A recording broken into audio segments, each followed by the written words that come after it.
आज की इस क्लास के अंतर्गत 9वां रस आज हम पढ़ने वाले हैं। पिछले वीडियो में 8वां रस हमने पढ़ा है। अद्भुत रस किसे कहते हैं, उदाहरण सहित मैंने आपको परिभाषा अच्छे से बताई है। आज हम 9वां रस पढ़ेंगे जो है आपका शांत रस। तो शांत रस का स्थायी भाव आपका होता है निर्वेद। परिभाषा हम पढ़ लेते हैं। परिभाषा है आपकी, सृष्टि की नश्वरता एवं दुख की अधिकता को देखकर हृदय में उत्पन्न वैराग भाव से परिपाक हुआ रस शांत रस कहलाता है। एक बार फिर से पढ़ लेते हैं परिभाषा कि सृष्टि की नश्वरता एवं दुख की अधिकता को देखकर हृदय में उत्पन्न वैराग्य भाव से परिपाक हुआ रस शांत रस कहलाता है। तो शांत रस कहाँ पे हमें देखने को मिलता है, उदाहरण के द्वारा भी हम अच्छे से समझेंगे इसको।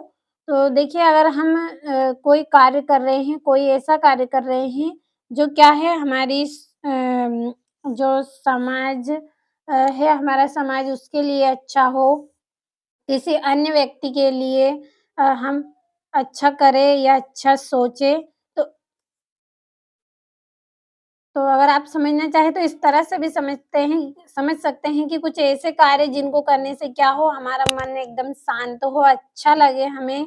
तो इस तरह के कार्य जो क्या करते हैं, हमारे मन को शांत रखते हैं, हमारे अंदर अच्छी भावनाएँ होती हैं, अच्छी भावनाओं अ किसी अन्य के लिए हमारे मन में उत्पन्न होती है, तो उस स्थिति में जो भाव होता है वो कौन-सा होता है?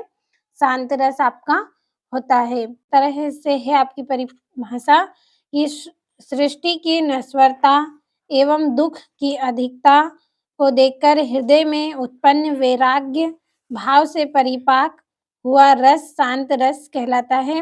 अगर हम देखें तो जो साधु संत का जो जीवन होता है, उनको अगर हम देखें तो वो किस तरह से क्या करते हैं, अपनी घर गृहस्थी को छोड़कर क्या करते हैं, साधना करते हैं, योग करते हैं, किस तरह से वो भगवान की भक्ति करते हैं।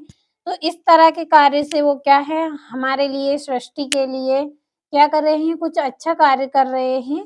तो उस तरह उनके मन में जो वहाँ पे भाव हमें देखने को मिलता है, वो भाव क्या है, शांत रस होता है। आप अपने हिसाब से किसी भी तरह से इसको याद रख सकते हैं। मुझे जैसे सही लगा मैंने आपको यहाँ पे बताया है, आपको समझ में भी अच्छे से परिभाषा आई होगी। उदाहरण देख लेते हैं। उदाहरण है आपका, ए मालिक तेरे बंदे हम, ऐसे हो हमारे कर्म, नेकी पर चले और बंदी से टले।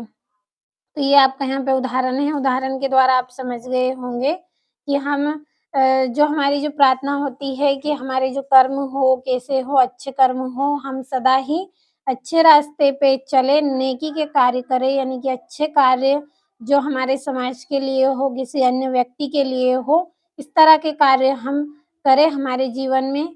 तो इस तरह का जो भाव हमें यहाँ पे देखने को मिला है, वो कौन-सा भाव है आपका? शांत रस का भाव हमें यहाँ पे देखने को मिला है। समझ में आई होगी आपको परिभाषा अच्छे से।